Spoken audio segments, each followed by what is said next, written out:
大家好，今日想同大家分享一個喺網球入邊非常重要，但又經常被人忽略嘅技術，就係接發球啦。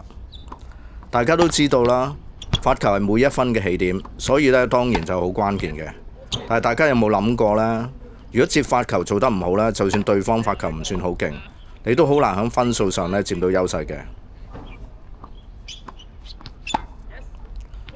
如果對手開波只係輕輕鬆鬆，球速比較慢，咁相信大家咧都唔會覺得有咩問題㗎啦。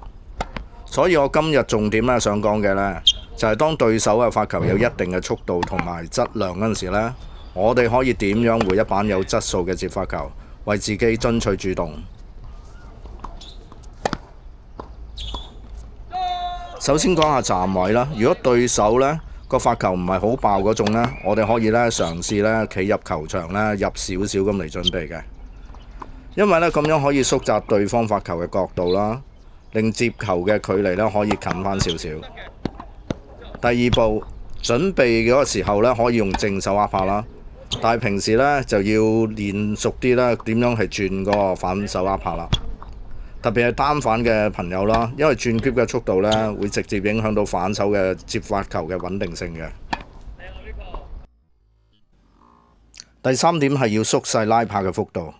對方嘅來球快嘅時候咧，其實只要咧借到對方嘅力咧，輕輕一帶，小拉拍已經好足夠㗎啦。如果係大幅度咁後拉咧，反而會令到你咧趕唔切擊球嘅。第四，接球嗰陣時候咧，可以嘗試咧斜向前方咁迎球，咁樣咧就除咗可以咧進一步嘅縮窄嗰個來球嘅角度之外咧，仲可以利用身體嘅重心同埋向前嘅力量咧，增加回球嘅質量同埋壓迫感嘅。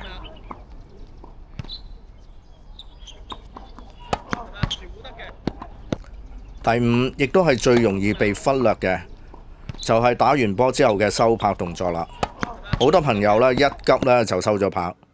但其實咧，無論個接發球咧幾快都好啦，都一定要咧完整咁樣完成成個收拍嘅動作嘅。如果唔係咧，回球嘅穩定性同埋個控制力咧就會大打折扣㗎啦。最後一點咧，亦都係最重要㗎啦，就係記得 share、like 同 subscribe 啊！